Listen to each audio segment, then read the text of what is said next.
అనేటువంటి ఒక ఆలోచన మీద తర్జనభర్జనలు పడుతూ ఆర్థికపరమైనటువంటి సమస్యలతో వ్యక్తిగతంగా ఇన్సూరెన్స్ చేయించుకోలేని పరిస్థితులు ఉన్న సందర్భంలో మరి మీ అందరికీ నేను అండగా ఉంటాను. జర్నలిస్ట్కి అయ్యేటువంటి ఏమైనా ఖర్చుంటే ఆ ఇన్సూరెన్స్ చేయించడానికి నేను ముందుంటాననేటువంటి ఒక ఆపన్న హస్తం, ఆ తర్వాత సహాయహస్తం, స్నేహహస్తం కాచి మరి కేకే మహేందర్ రెడ్డి గారు మన జర్నలిస్ట్ అందరికీ కూడా సిరిసిల్ల ప్రెస్ క్లబ్ సభ్యులు ఉన్నటువంటి జర్నలిస్ట్ అందరికీ కూడా మరి ఇన్సూరెన్స్ చేయించడం జరిగింది. వారికి ప్రెస్ క్లబ్ పక్షాన ప్రత్యేకమైనటువంటి కృతజ్ఞతలు తెలియజేసుకుంటున్నాం. ఇట్లాంటి మంచి కార్యక్రమాన్ని వారు వెన్నుదన్నుగా నిలిచి ఈ మధ్యకాలంలో కొంత జర్నలిస్టులను కోల్పోవడం జరిగింది. వారికి ఇన్సూరెన్స్ లేకపోవడం వల్ల ఆర్థికంగా కుటుంబాలకు అండా అనేటువంటి దొరకలేని సందర్భంలో మరి వారు చెల్లించిపోయి ఈ జర్నలిస్టుల పరిస్థితులను వారి ఆర్థిక జీవన విధానాలను అర్థం చేసుకుని తనవంతు సహాయాన్ని ఈ రకంగా అందించినందుకు మరొకసారి ప్రత్యేకంగా కృతజ్ఞతలు తెలియజేస్తూ మరి జర్నలిస్టులకు ఇన్సూరెన్స్ చేసినటువంటి కార్డులు అందించడానికి ఈ కార్యక్రమాన్ని కొనసాగించాల్సిందిగా సిరిసిల్ల ఈ సందర్భంగా ధన్యవాదాలు. ప్రెస్ మిత్రులకు ఈ యొక్క తొలిసారి అందరికీ సామూహికంగా ఇన్సూరెన్స్ చేయడం అనేది మంచి పరిణామం.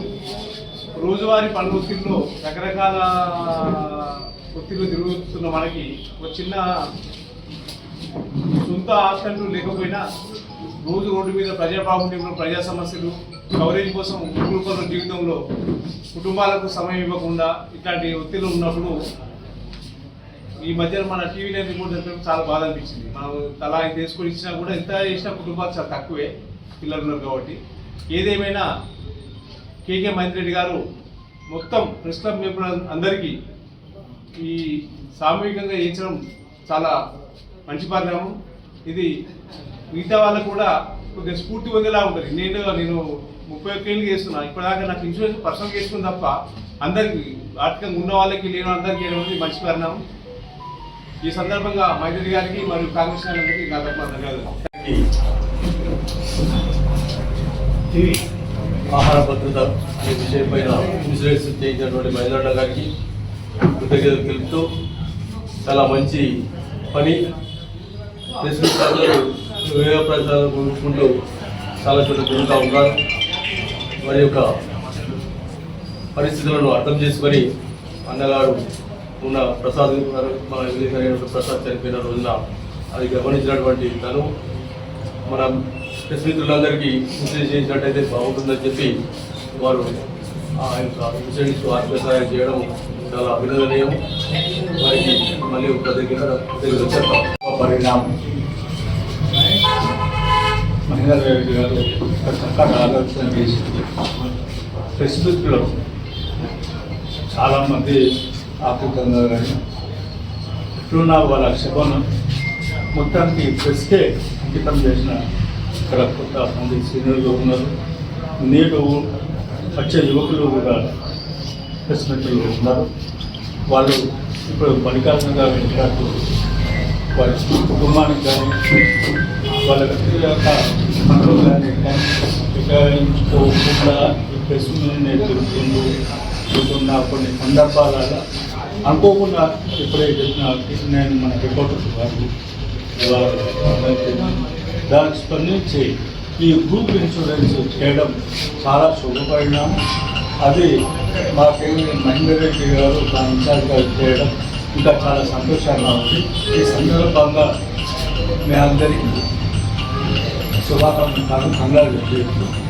ఆలోచన నాకు అనిపించింది. ఎందుకంటే మనం కూడా తన్నీళ్లకు వేనీళ్ళ తోడుమారిగా నిత్యం కూడా వాళ్ళ దైనందిక జీవితంలో రోజు ఒక రకంగా చెప్పానంటే దినదిన గండంగానే వాళ్ళ యొక్క వృత్తి ఉంటుంది. ఎక్కడ ఉరుకుల పరుగుల మీద పోవాల్సి వస్తుంది. ఇప్పుడే వస్తారు, ఇమీడియట్గా ఫోన్ చేసి అన్న ప్రెస్ ఉంది అంటారు, ఏమైనా పలానా ఇన్సిడెంట్ జరిగింది అంటారు, ఇమీడియట్గా మాంగా పోసిన పరిస్థితి ఏర్పడుతుంది. స్వయంగా ఎన్నికలకు ముందు యనుమల రేవంత్ రెడ్డి గారు ఈ ప్రాంతాల్లో ఆస్తి ఆర్జీలో భాగంగా ఇక్కడికి వచ్చినప్పుడు 9th ప్యాకేజీలో భాగంగా ఏదైతే అసంపూర్తిగా ఉన్న 9th ప్యాకేజీలోని సముద్రలింగాపూర్ వద్ద ఉన్న కెనాల్ చూడడానికి వెళ్ళినప్పుడు ప్రెస్ మిత్రుల యొక్క కార్లు ఒకదానికి ఒక్కటి ఏ విధంగా గుద్దుకొని డ్యామేజ్ అయ్యి నిజంగా కూడా ఆ రోజు వాళ్ళు సాగు తప్పి కన్నులు ఉట్టపోయినట్టు డ్యామేజ్ జరిగింది తప్ప వెహికల్స్కు దేవుని దయ వల్ల వాళ్ళందరూ కూడా ఎవరికైనా జరగలేదు. అదొకటి చాలా శుభపరిణంగా ఆ రోజు మనం భావించడం. అది నా మధ్యలో మెదిలిండే వాస్తవం వాళ్ళు అడగగానే. అంతకుముందు కూడా నేను గత సంవత్సరం ఇక్కడ అసంఘటితంగా ఉన్న ఆటో డ్రైవర్లు కానివ్వండి, ట్రాక్టర్ డ్రైవర్లు కానివ్వండి, మండలాల వారిగా నేను వాళ్ళందరికీ కూడా గ్రూప్ ఇన్సూరెన్స్ చేయించాను. ఇలా సిరిసిల్ల పట్టణంలో మన ఎల్లమ్మ గుడి దగ్గరనే వాళ్ళందరూ కూడా ఇంచుమించు 500 మందికి 600 మందికి ఆ రోజు నేను గ్రూప్ ఇన్సూరెన్స్ చేయడం జరిగింది. ఎల్లారెడ్డిపేట చేయించడం జరిగింది, గంభీరావుపేట చేయించడం, ప్రతి మండలాల వారికి కూడా ఇంచుమించు 1400 మంది నుంచి 1500 మందికి ఆ రోజు నేను గ్రూప్ ఇన్సూరెన్స్ చేయించడం జరిగింది.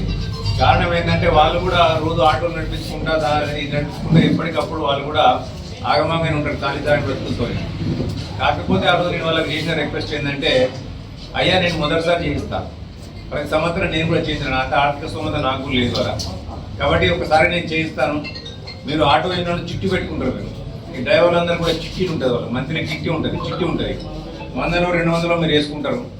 వేసుకున్నప్పుడు మీ యొక్క కర్తవ్యంగా దీన్ని భావించి, ఎందుకంటే మన వెనుక మన కుటుంబం ఉంటుంది, కుటుంబంలో పిల్లలు ఉంటారు. మనం యాక్సిడెంట్ మన తప్పిదం వల్ల కావచ్చు, ఎదుటి వాళ్ళ తప్పిదం వల్ల కావచ్చు. యాక్సిడెంట్ జరిగినప్పుడు నష్టం జరిగితే కుటుంబం బాధపడుతుంది. అందులో మెడికల్ క్లెయిమ్తో సహా అది కూడా 2 లక్షల రూపాయలు కాదు నేను చేయించడం జరిగింది. అలా దయచేసి మీరు తర్వాత దాన్ని కంటిన్యూ చేసుకోండి. మీరు చిట్ వేసుకొని మనిషికి 500 300 200 వేసుకొని ఆ అమౌంట్ నుంచి ఇండివిజువల్ కట్టినట్టేమో ఎక్కువ కట్టాల్సి వస్తుంది. గ్రూప్ కట్టాలంటే మనిషికి 120 రూపాయలు. అప్పుడు నేను చేసింది మనిషికి 120 రూపాయలు మాత్రమే. కాబట్టి గ్రూప్ కట్టినప్పుడు మనిషికి 120 రూపాయలు అవుతుంది. అదే ఇండివిజువల్ కట్టుకుంటే మీరు 1600 1500 కట్టాల్సి వస్తుంది. దీన్ని కంటిన్యూ అని చెప్పడం జరిగింది. కొందరు కంటిన్యూ చేస్తాం, కొందరు చేస్తలేరు. ఎందుకంటే ఒకటి మనం బయటికి వెళ్ళినప్పుడు మనం గుర్తుపెట్టుకోవాల్సింది ఏంటంటే, ఒక బాధ్యతగా సమాజంలో కలిసి ఒక బాధ్యత కదా పౌరుడిగా, ముఖ్యంగా మీరు మన కుటుంబాన్ని కూడా మనం ఆలోచించుకునే పరిస్థితి ఏర్పడుతుంది కదా. అదే మాదిరి వాళ్ళ మీరు కూడా మీరు దయచేసి నేను రిక్వెస్ట్ చేసేది ఏంటంటే, నేను మీకు చెప్పేంత పెద్దని కాదు, మీరే అందరికీ చెప్పాల్సిన వాళ్ళు. మనం కూడా జర్నలిస్ట్ సంఘం తరఫున జిల్లా జర్నలిస్ట్ సంఘం ఏదైతే ఉందో దాని తరఫున ఒక చిట్టి ఏర్పాటు చేయండి. నెలకు 500 1000 ఒక చిట్టి ఏర్పాటు చేసుకుంటే దాని ద్వారా దీన్ని కంటిన్యూ చేయండి. మధ్యన ఆరంభంగా ఉండదు, ఇది ఆరంభం కావద్దు, ఇది అర్థం కావద్దు. ఇది ఒక కంటిన్యూస్ ప్రోగ్రామ్ మాదిరిగా ముందుకు తీసుకెళ్తే నిరంతరం మన వాళ్లకు ఒక ధీమా ఉంటుంది. ధీమా అంటే ఒక ధీమా, మన కుటుంబానికి ఒక ధీమా. ఆ ధీమాను క్రియేట్ చేసే బాధ్యతగా మీరందరూ కూడా నడుచుకుంటారని, ఇతర వర్గాలు ఏవైతే ఈ సమాజంలో ఉన్నాయో, ఇప్పుడు ఇంతకుముందు ఆటో యూనియన్ చెప్పిన డ్రైవర్స్, అదే మరి అసంఘటిత కార్మిక శక్తులు ఏవైతున్నాయో వాళ్ళను కూడా ఒక సామూహిక బీమా పథకం వైపు మళ్లించినట్టయితే ప్రభుత్వం మీద భారం తగ్గుతుంది. ఇలా వాళ్ళకు కూడా ఒక ధీమా ఉంటుంది.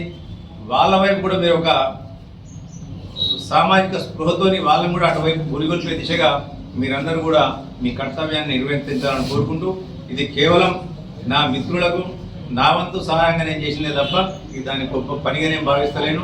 మీరు నా అందరూ కూడా, నేను ఈ ప్రాంతంకి వచ్చినప్పటి నుంచి, అప్పుడు భద్రాచలం సార్, శ్రీ విశ్వనాథన్ సార్ పెద్దవాళ్ళు, మీరందరూ కూడా చిన్నవాళ్ళు, మల్లికార్జున నుండే, నారాయణ నుండే, దానిపైన నాగభూషణ వాళ్ళు నుండే, ఏదైనా డిఫరెంట్ స్టేజ్లో ఉన్న వాళ్ళందరూ కూడా, వాళ్ళందరూ కూడా నన్ను చేయి పెట్టి నడిపించిన వాళ్ళు. ఈ ప్రాంతంలో ఈ ప్రాంతానికి నన్ను సుపరిచితం చేసింది కూడా మీరే. కాబట్టి ఇది నా యొక్క కర్తవ్యంగా నేను భావించలేదు తప్ప దీన్ని ఏదో వేరే మార్గం భావించట్లేదు. ఇంకొకటి కూడా జయంత్ గారు ఇంకోటి మా దృష్టికి తీసుకొచ్చారు, ఇందిరమ్మ ఇళ్ళ గురించి మమ్మల్ని కూడా ట్రీట్ చేయాలండి. ప్రాబ్లం ఏమైందంటే, అక్కడ ఇందిరమ్మ ఇళ్ళు అనేది కేవలం మహిళలకు ఇస్తున్నాం. కాబట్టి ఇక్కడ పట్టాలన్నీ కూడా పురుషుల పేరు మీద ఉంది. ఆ పురుషుల పేరు మీద ఉన్నవాడే కాబట్టి దాన్ని గవర్నమెంట్ యొక్క కన్సల్ట్ వరకు కలెక్టర్ ద్వారా రాయించడం జరిగింది. దాన్ని తప్పకుండా దాన్ని పరిశీలి చేసి అది కూడా ఇప్పిస్తారని నమ్మకం మాత్రం ఉంది. నా ప్రయత్నం మాత్రం లోపం ఉండదు, అది మాత్రం మీకు హామీ ఇస్తున్నా. అదే గంభీరావుపేట మండలంలో అక్కడ పట్టాలు యాదృచ్ఛికంగా మహిళల పేరు మీద ఇచ్చాం, జర్నలిస్టుల భార్యలకు ఇచ్చాం. దాన్ని మాత్రం వచ్చే పెడితే ఇస్తా చెప్తున్నాం. ఎందుకంటే వాళ్ళు ముందు జాగ్రత్తగా మీకంటే హుషారు అంటున్నారు. వాళ్ళ జర్నలిస్ట్ సోదరులందరూ కూడా అక్కడ పట్టాలు మహిళల పేరు మీదే ఉన్నాయి, జర్నలిస్టుల భార్యల పేరు మీదే ఉన్నాయి. అక్కడ ఇబ్బంది ఉండదు మాకు. ఇక్కడ ఇది పురుషుల పేరు మీద కాబట్టి ఆ ఇబ్బంది ఉన్నది. ఎందుకంటే గవర్నమెంట్ రూల్ ప్రకారం మనం పోవాలి కాబట్టి దాన్ని సడలింపు కొరకు నా శాశ్వతంగా ప్రయత్నం చేస్తాను హామీ ఇస్తూ, ఎల్లవేళలా మీ సోదరుడిగా మీకు అండగా ఉంటా అని చెప్పి హామీ ఇస్తూ ఈ అవకాశం ఇచ్చిన ప్రెస్ మిత్రులందరూ కూడా పేరు పేరు ధన్యవాదాలు.